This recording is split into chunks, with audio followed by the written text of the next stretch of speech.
Doctor का बेटा doctor बनता है, मुंबई में एक्टर का बेटा एक्टर बनता है, नेता का बेटा नेता बनता है। तो पापा का बिजनेस था, सोचा ज्वाइन कर लेते हैं।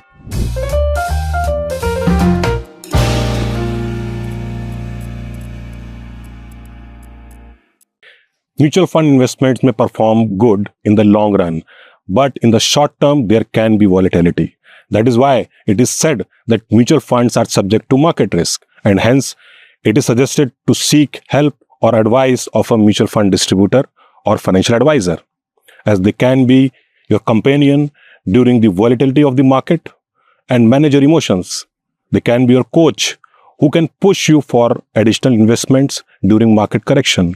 They are your mentors who can assist you for asset allocation, and above all, they are your friends who find joy in your financial well-being.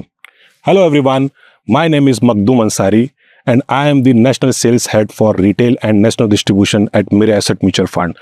I welcome all of you to the very first episode of M Connect Gen Next Talk. हमारे इस initiative में हम मिलेंगे ऐसे young MFDs से जिन्होंने अपने परिवार के म्यूचुअल फंड डिस्ट्रीब्यूशन बिजनेस को न केवल ज्वाइन किया बल्कि अपनी नई सोच और मेहनत से इसे और भी सफल बनाया।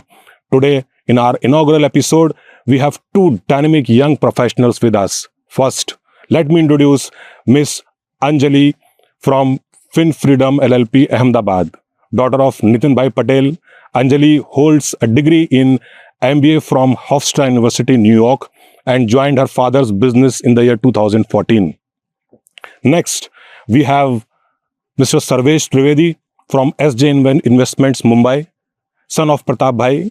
Sarvesh has completed his MBA in Family Managed Business from SP Jain and stepped into this business in the year 2018.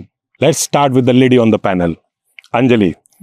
आपने अपने पापा का बिजनेस ज्वाइन किया 2014 में। What do you think, actually कौन सी चीज़ें ऐसी हैं इस प्रोफेशन में जो आपको लगता है बहुत अच्छी हैं और आपको पसंद आई, और एक्चुअली किन चीज़ों से आपको मोटिवेशन मिला ये बिजनेस ज्वाइन करने के लिए?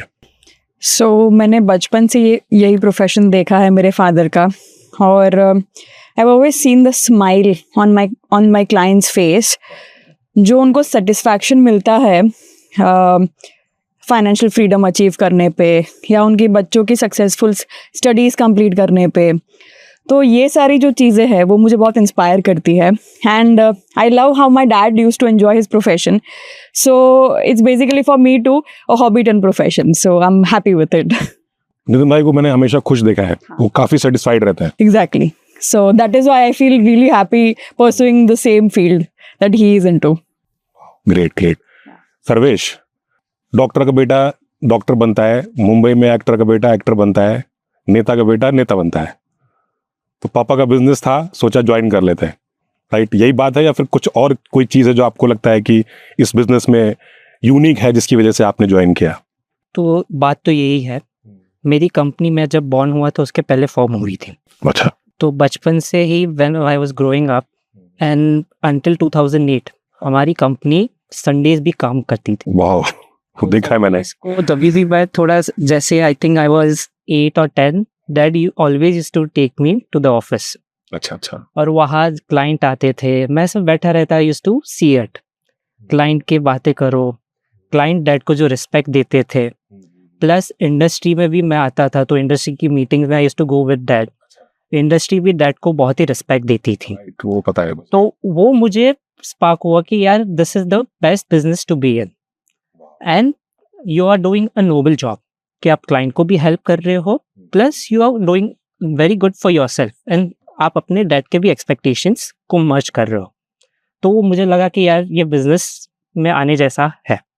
Okay, good good good. तो मैं प्रताप भाई से भी मिलता हूँ, रजनी भाई से भी मिलता हूँ, आपके पापा हैं, चाचा हैं, तो दोनों में बहुत सारी खूबियाँ हैं। आपने दोनों से क्या क्या सीखा? दोनों में खूबियाँ तो बहुत है और दोनों अलग भी है। डैड से मैंने ये सीखा है value for money. So being a advisor son, तो जो चीज़ें मुझे चाहिए थी I could afford it, but dad ने मुझे पहले से ही सिखाया है वैल्यू फॉर मनी, कि स्कूल में भी I could have easily gone in chauffeur driven car, school bus में भी जा सकता था, पर डैड ने बोला कि no, you will have to go use your public transport. तो सुबह उठो, फ्रेंड्स के साथ रिक्शा में जाओ, again come back to auto rickshaw. So he taught me that value for money should be there. पैसे आज है, कल नहीं है, you need to save money. Pratap भाई भी पब्लिक ट्रांसपोर्ट यूज करते हैं, मैंने देखा है उन्हें. यस, डैड यूज करते हैं. ही इज लाइक, है तो why not, it saves your time, saves fuel and convenient है. गुड. और डैड ने एक सीखा है, बी ऑनेस्ट. क्लाइंट का ट्रस्ट उसी से जीता सकता है कि if you show your honesty. And uncle on the same way is like very confident, और उनको काम निकलवाना आता है. तो इफ कोई भी स्टाफ से, किसी से भी कोई भी काम करवाना हो, तो Rajni uncle is the best person to go for. Great. वाह. तो अंजलि, नितिन भाई को भी एक लंबे टाइम से मैं जानता हूँ और इस बिजनेस के मजे हुए खिलाड़ी हैं वो. एक अलग सा एक सेटिस्फैक्शन उनके चेहरे पे देखा है मैंने हमेशा. आपने क्या सीखा है नितिन भाई से? डैडी से बहुत सारी चीज़ें. वैसे तो हर बार कैसे, मतलब वो मार्केट जैसे फ्लक्चुएट होता है, ठीक है, तो क्लाइंट्स को हर बार हम कैसे हैंड होल्डिंग करें, बिकॉज हमारी फील्ड में आई feel that is the most important thing, hand holding. क्योंकि स्कीम सिलेक्शन हम ये बोलते हैं कि दवाई लिखना बहुत इजी चीज़ है, but hand holding right times पे करना, फिर कैसे मार्केट का एनालिसिस करना, कैसे उनकी जो भी मतलब जितने भी उन्होंने कैलकुलेशंस किए हैं लाइफ में, वो कैसे एकदम से सही होता हुआ मैंने लाइफ में देखा है. तो मैंने ना नितिन भाई को हमेशा इमोशंस को मैनेज करने के बारे में ज़्यादा सुना है कि वो ज़्यादा बात करते हैं कि भाई इन्वेस्टर्स के इमोशंस को आपको कैसे मैनेज करना चाहिए. राइट. करेक्ट. तो इमोशनल मैनेजमेंट बहुत इंपॉर्टेंट चीज़ है, बिकॉज क्या होता है कि कई बार क्लाइंट इतना ज़्यादा फ्रस्ट्रेटेड होता है कि क्यों, मतलब ये मेरा रिटर्न नहीं बन रहा है, बट वी ऑलवेज से उनको कामली के, जैसे जब हम बिजनेस शुरुआत करते हैं तो उसको टाइम लगता है थोड़ा बहुत रिटर्न्स देने में, वैसे ही ये चीज़ है. और आपके 5 बच्चे हैं, पांचों इक्वल तो नहीं होते. कुछ एकदम स्मार्ट होता है, कुछ किसी और चीज में स्मार्ट होते हैं, तो सबको टाइम दो, सब साइक्लिकल होता है. तो एक पॉइंट के बाद रिटर्न जो है वो अलग अलग टाइम पे एग्जैक्टली अलग अलग तरीके से रिटर्न दे सकते हैं. एग्जैक्टली. करेक्ट. तो बिजनेस ज्वाइन करने के बाद 2014 में चैलेंजेस क्या थे आपके लिए? चैलेंजेस तो वैसे लगा कि नहीं, पहले तो सोच लिया आने के लिए, लेकिन यार गलत जगह फंस गए. नहीं, actually I feel that I was born for this. अच्छा. बिकॉज मेरे को जैसे बोलते हैं ना कि when you know you are doing the right thing, when जब आपको पैसे नहीं भी मिल रहे हो तो भी आप वही चीज़ करेंगे. मैंने डैडी को वही बोला, मेरा जब मैं MBA कर रही थी, कि मैं US में हूँ या इंडिया में हूँ, मैं यही काम करूँगी दुनिया के किसी भी कोने में. और दूसरी एक चैलेंज इसमें ये था कि कई बार लोग बोलते थे कि हाँ पापा को पूछ के आओ और किसी सीनियर अथॉरिटी को पूछ के आओ. तब मुझे होता था कि क्यों ऐसा, बट धीरे धीरे with time people see that you know you have also become a mature person. आपको भी वही सारी चीजें आ रही है, बस सफेद बाल नहीं है मेरे, बस उतनी फर्क है मेरे और डैडी में. तो दैट्स इट. तो मतलब आपका कहना ये है कि ये ट्रांजिशन स्मूथ था और अभी आप प्रॉपरली अपने पापा के बिजनेस को देख रहे हो? Yes, absolutely. सर्वेश, आपके लिए कोई चैलेंजेस आए इनिशियली? आपको आपके एम्प्लॉइज ने, मैंने देखा है कि SJ इन्वेस्टमेंट में बहुत से लोग ऐसे हैं जो 20 साल 25 साल से काम कर रहे हैं. आपको बचपन से लेके अभी तक उन्होंने देखा है, बड़े होते हुए देखा है, तो आसानी से एज ए लीडर एक्सेप्ट कर लिया उन्होंने आपको? नहीं, तो मैंने जब when I joined I just started from a basic thing. तो मैं उन्हीं के पास से जाता था, उन्हीं से सब सीखता था कि आपकी एक्सपर्टीज क्या है, कैसे ये करूँ. तो मैं स्टार्टिंग से KYC फॉर्म भरा है, फिर कैम्स कार्य में I used to go to dispatch, time करो, व्हाट आर द थिंग्स. तो उधर बेसिक लेवल से स्टार्ट करके मैंने धीरे धीरे करके लेवल बढ़ाया है. And then leadership I gained after few years.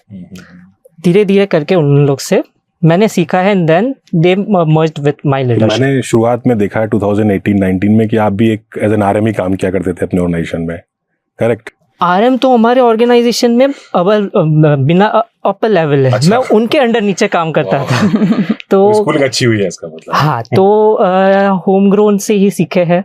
RM के साथ क्लाइंट विजिट पे जाओ, वो लोग कैसे बात करते हैं जस्ट सीखो कि how do they convince clients to invest, how do they clarify that client's doubt, उनकी नीड क्या है, how do they identify their needs, और उनसे मैंने सीखा है. ओके. और क्लाइंट्स में एक्सेप्टेबिलिटी में प्रॉब्लम तो नहीं आया है आपको? अभी भी आता है. अभी भी आता है. तो डैड एंड अंकल के इतने डीप रिलेशनशिप है क्लाइंट के साथ, तो वो लोग बोलते हैं कि प्रताप भाई ने ये बोला है तो we will go with it. Okay. तो आई लाइक यस, उन्हीं के साथ मैं कंसल्ट करके आया हूँ and it's his see that we'll have to go for it. तो अंजलि, Yes. आपकी टीम में कितने लोग हैं? और आपको भी जहां तक मुझे समझ में आता है तो नितिन भाई ने भी अपनी टीम काफी लंबे टाइम से उन्हें लोगों ने कंटिन्यू किया है. कितने लोगों की टीम है आपकी और आपने कैसे अपने आप को एस्टैब्लिश किया एज अ लीडर? सो 15+ की हमारी टीम है अभी. हाँ. और लीडरशिप के बारे में अगर मैं बताऊंगी तो उसमें ऐसा है कि जब मैं शुरुआत में आई थी तो लोगों को साथ मतलब सब बेसिक से सब सीखा कि जैसे KYC से लेके सब कुछ फॉर्म फिलिंग, क्योंकि क्या है कि जब तक आप ग्राउंड जीरो पे नहीं हो तब तक आपको मालूम ही नहीं है क्या चल रहा है इस फील्ड में. दूसरी चीज, जब मैं आई थिंक स्कूल टाइम्स में बात कर रही हूँ, जब से I don't even remember when, daddy का कंसल्टिंग रूम हमेशा हमारे घर पे होता था. तो उनके साथ में मैं बाजू में ड्राइंग कर रही होती थी और used to consult the clients. So then वो बैक ऑफ द माइंड वो चलता रहता था. इस वजह से क्या होता था कि जो लीडरशिप स्किल है, जैसे वॉक द टॉक, मतलब क्लाइंट्स के साथ कैसे बात करना है, वो जब मैं अपने टीम के सामने करती हूँ तो दे फील दैट कॉन्फिडेंस. कौन से क्वेश्चंस के कौन से आंसर्स होते हैं, तो उनको फिर वो कॉन्फिडेंस आता है. तो उस हिसाब से धीरे धीरे वो बिल्ड हुआ. आपने हेल्प किया अपनी टीम को तो उन्हें लगा कि नहीं आप एग्जैक्टली. राइट. Okay, great. आपको क्या लगता है कि what are the key components which a distributor should have? First one would be trust, because trust is something that is either a 0 or a 100. It can't be in the middle. पर जब कोई trust करता है तुम पे तो you it is your responsibility, I mean our responsibility कि आप उसको रिटर्न दो. और दूसरी ये चीज़ है, जैसे मैंने फिर आपको पहले भी बताया कि जो मैं खुद के लिए करती हूँ वो, या जो मेरे पापा खुद के लिए करते हैं वो हम लोगों के लिए करते हैं. I put my self in their position, so that is the most important thing I feel. Yeah. Sarvesh, आपको क्या लगता है कौन सी चीजें होनी चाहिए? So main thing is empathy and relationship and emotions. अगर emotions है तो ही आप client को understand कर पाओगे और उनकी needs understand कर पाओगे. Then only आपका जो long term relationship है, so transactional to long term relationship, तो ही आपका change हो पाएगा. तो सर्वेश, बिजनेस में इस्टेब्लिश होने के बाद, सारी चीजें अपने हाथ में लेने के बाद में, आपने कौन सी चीज नई इंट्रोड्यूस की बिजनेस में, जैसे आपको लगता है कि हेल्प हुआ, या कहीं पे अगर आपको फेलियर हुआ हो तो वो भी बताइए. जो नई इंट्रोड्यूस की है MIS एंड फ्रॉम कैसे बोल सकते हैं कि अनऑर्गेनाइज्ड से ऑर्गेनाइज्ड होने. अच्छा, ओके, कैसे?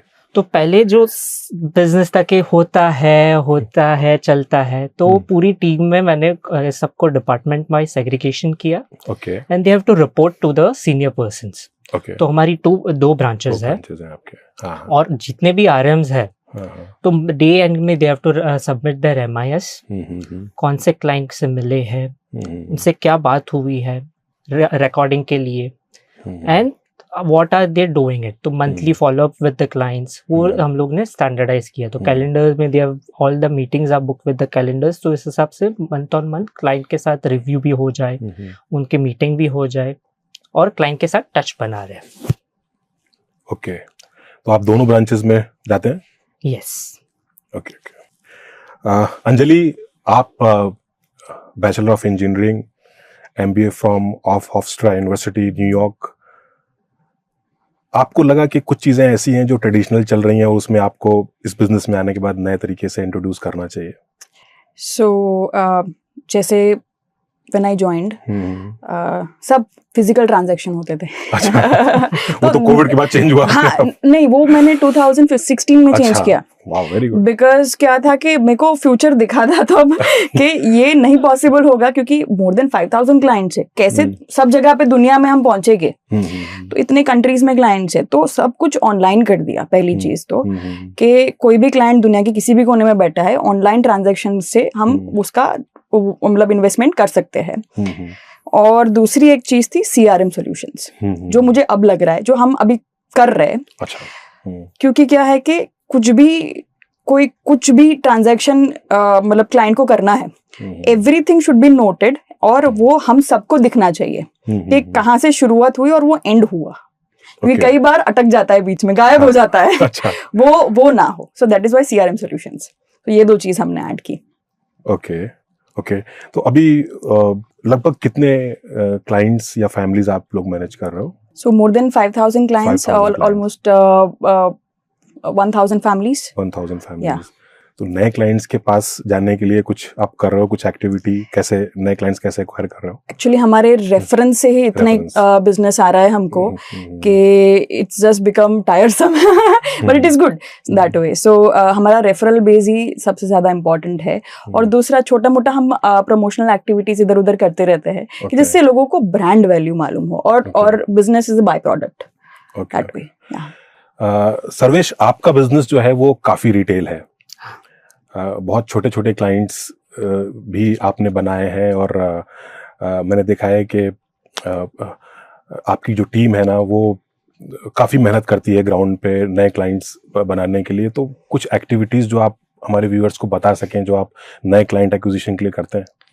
नए क्लाइंट मोस्टली रेफरेंसेस से ही आते हैं। ओके। और जो एक्टिविटीज हम करते हैं कि हम लोग क्लाइंट नहीं बोलते हैं, हम लोग SJ फैमिलीज बोलते हैं। ओके, तो जितने भी फैमिलीज हैं तो वी ट्राई टू से कि हमारी SJ परिवार 4,500 मेंबर्स का हो चुका है। अच्छा। तो उसमें we try to every year Diwali होता है। अच्छा। तो दिवाली समारोह रखते हैं हम। तो just get together with the clients, whoever wants to come they will, हम लोग एरियाज करते हैं, तो सबर्ब्स में करते हैं, टाउन साइड मुंबई में करते हैं, and we try to just meet and greet, थोड़ा रिलेशन बनाए रहे। तो डिनर साथ में करते हैं, we try to celebrate Diwali with them. Very good. तो कमिंग टू यू अंजलि, आपको 10 साल हो गया है इस बिजनेस में।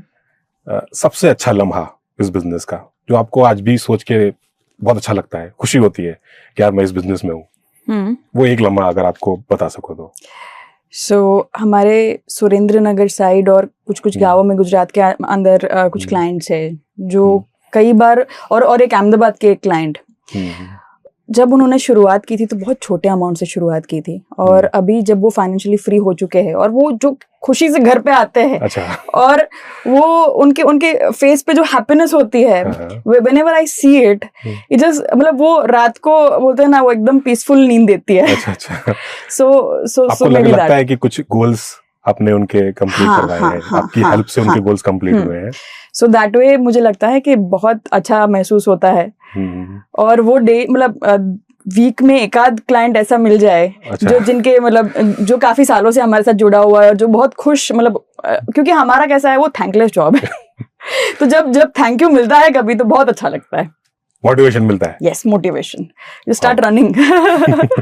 गुड। सर्वेश, कोई एक ऐसी स्टोरी, कोई ऐसी कहानी जो आपको लगता है नहीं, बिल्कुल एक किकर मिलता है उससे आपको? एक नहीं, अनेक है। अच्छा। जैसे ही आई जॉइंड इन 2018 और कोविड आ चुका, हाँ, तो हम बीच में इंडस्ट्री का KYC वाज रिक्वायर्ड। तो हमारे बहुत सारे डेटाबेसेस थे जहाँ पे क्लाइंट से कोई टच नहीं था, and we used to physical inland letters बोलते हैं कि so and so your investment is with lying with us, please complete the KYC and claim your amount. तो उसमें 4 क्लाइंट के थे, कोविड का टाइम था, they were at home and they receive the letters. तो उन्होंने फोन किया कि ये सच में क्या हमारा पैसा है क्या? ओके।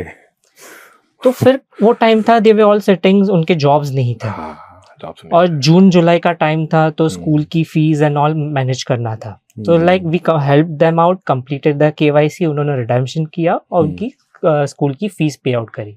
तो वो जो थैंक यू मैसेज दिल से आता है ना, that is like very motivational. आपको लगता है कि you have done something good for the others. Right, very good. Anjali, आपसे पूछना चाहूंगा कि आप गोइंग फॉरवर्ड इस बिजनेस को कैसे देखते हो? हमारे बहुत सारे व्यूअर्स ऐसे हैं जो सिर्फ इस वजह से जानने ये एपिसोड देख रहे होंगे क्योंकि वो लोग भी कहीं ना कहीं इस बिजनेस में आने का सोचते हैं, उनके फादर्स, उनकी फैमिली ऑलरेडी इस बिजनेस में है, तो डेफिनेटली वो लोग भी जानना चाहेंगे कि आप जो कि 10 साल इस बिजनेस में निकाल चुके हो, तो आप इस बिजनेस को कैसा देखते हो आगे? One of the most promising businesses I feel.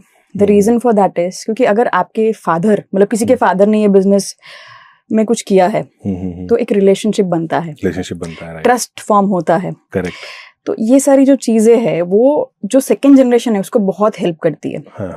और दूसरी एक चीज है, अगर आपको इसमें थोड़ा भी इंटरेस्ट है तो बहुत इंपॉर्टेंट बन जाता है कि आप, और इसमें मोस्ट इंपॉर्टेंट चीज क्या है, फॉर एग्जाम्पल समझ लो कोई जनरेशन नहीं आती तो बेचारे क्लाइंट ऑर्फन हो जाते हैं।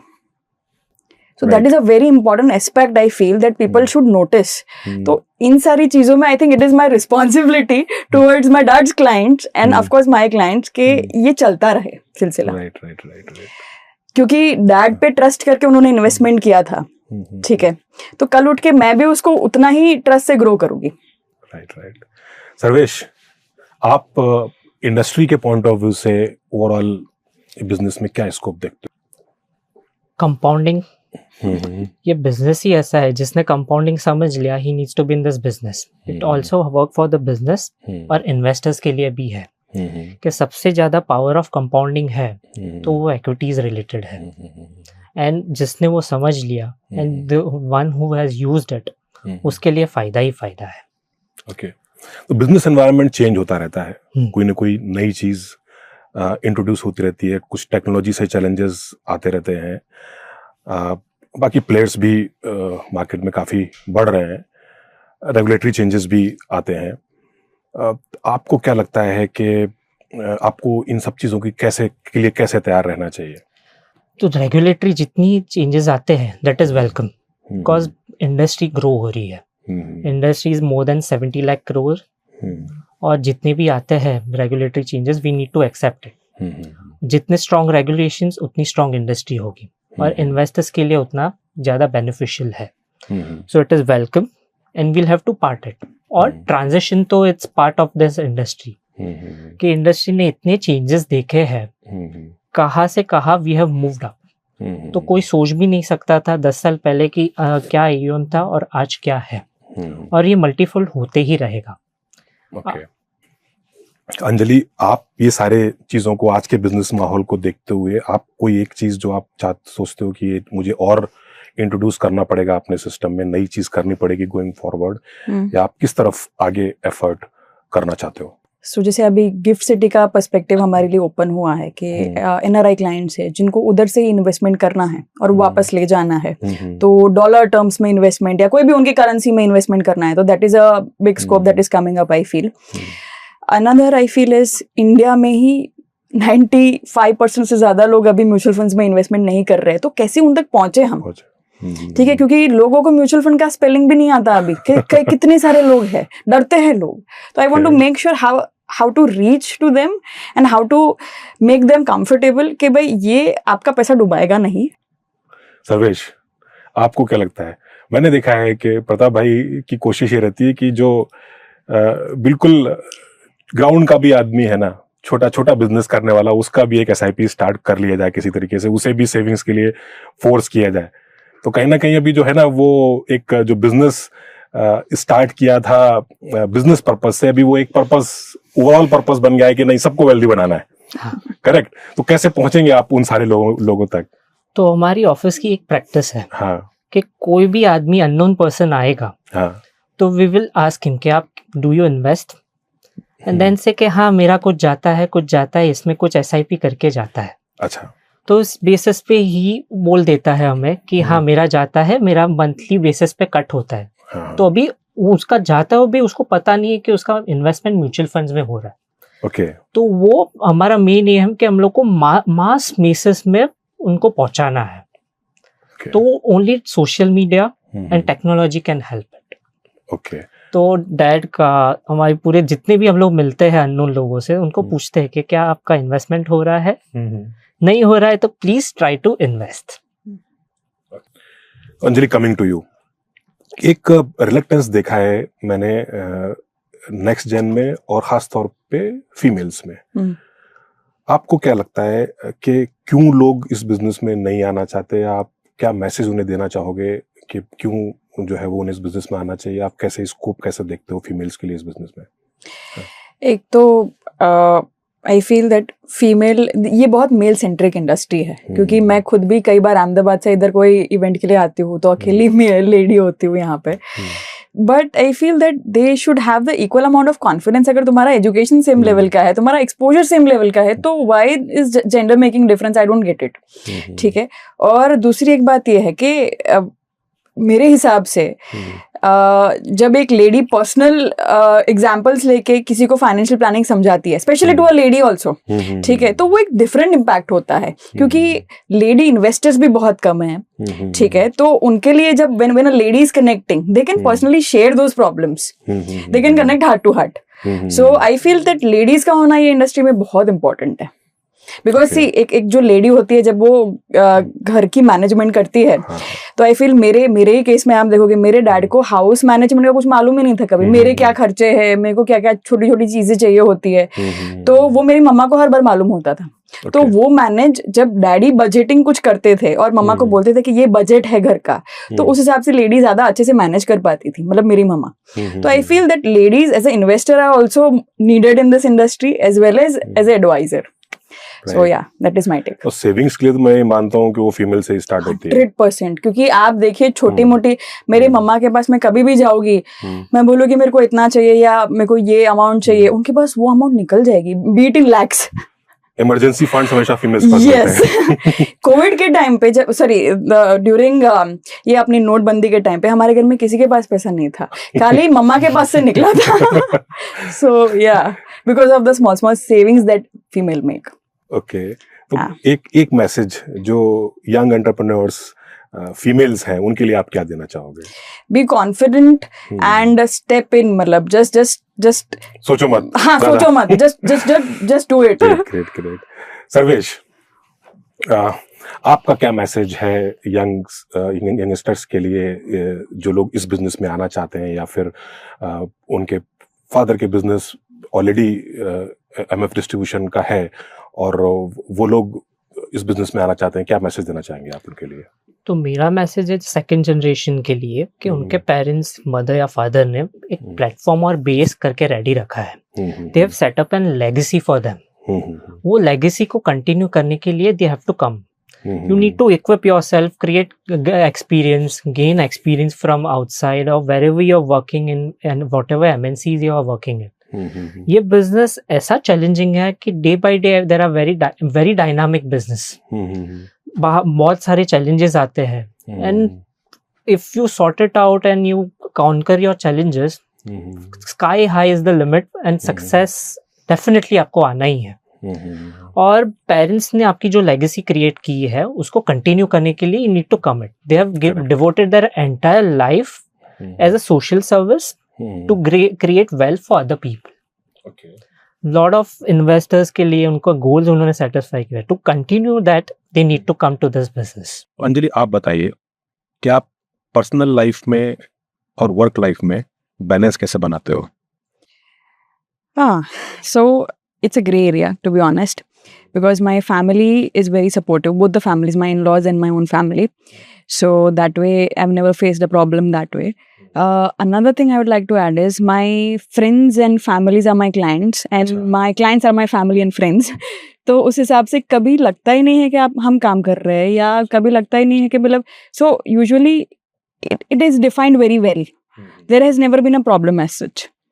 तो even when I'm hanging out with my friends, तो it is kind of networking only. तो इतना ज़्यादा प्रॉब्लम नहीं लगा कभी. Okay, good. सर्वेश, इतना सारा काम करना पड़ता है, कभी कभी थोड़ा बोर भी होते होगे, तो मोटिवेट रहने के लिए क्या करते हो? I would simply say good food. अच्छा. So motivation के लिए I just need proper authenticate good food. So I am a big foodie. So I travel across the India. अच्छा. इंडिया की कोई भी फेमस सिटी हो, उसका famous food, famous street food, I know it. अच्छा. तो when it comes to food, I just go there, have it and come back. इसके अलावा क्या क्या हॉबीज हैं आपके? उसके अलावा फुटबॉल, तो even I play and I watch football. तो every once or twice year to get motivation, I go and watch the live Premier League matches. Okay okay, आपकी क्या हॉबीज हैं Anjali? So I am a Bharatnatyam professional अरे dancer. वाह, Yeah, I did a degree in it, 7 years. Very good. Then I like to swim. I हाँ. like to play pickleball lately. अभी ये popular हुआ है sport. अच्छा, And then I like to read. Okay. And the rest of the time, me and my husband are doing something or the other, watching TV or hanging out. तो चलता रहता है. And socializing is a big part of my life. So that also I like. Okay okay, so you like to read. Yes. तो मुझे भी बहुत पसंद है. कोई एक बुक जो आप अपने व्यूअर्स को जो है रिकमेंड करना चाहोगे? I think I saw that book here, Atomic Habits is nice. And then Psychology of Money is also a very nice book. तो हाँ, किसी को अगर बेसिक समझना है तो बहुत अच्छी बुक है. एटॉमिक हैबिट्स बहुत जरूरी है. हाँ. Right. Perfect. Thank you so much Anjali and Sarvesh for sharing your experience and views. बहुत मजा आया आपसे बात करके और बहुत सारी चीजें हम लोगों ने सीखी. और सबसे पहली चीज ये कि आपको शुरुआत जल्दी करनी है. इस बिजनेस में सबसे ज्यादा जरूरत जिस चीज की है वो है एम्पैथी और ट्रस्ट. और आपको अपने क्लाइंट को अपनी फैमिली समझना है. और इसके बाद एक बड़ी चीज ये कि इस बिजनेस में आपको बने रहना है, क्योंकि उतार चढ़ाव आते रहेंगे. किसी ने ठीक ही कहा है कि आंखों में पानी रखो, होठों पे चिंगारी रखो, जिंदा रहने की तरकीबें सारी रखो, राह के पत्थरों से बढ़कर कोई नहीं मंजिल, रास्ते आवाज देते हैं, सफर जारी रखो. Thank you so much for watching us. Please follow us on social media channel, and for more updates follow our WhatsApp channel. Thank you.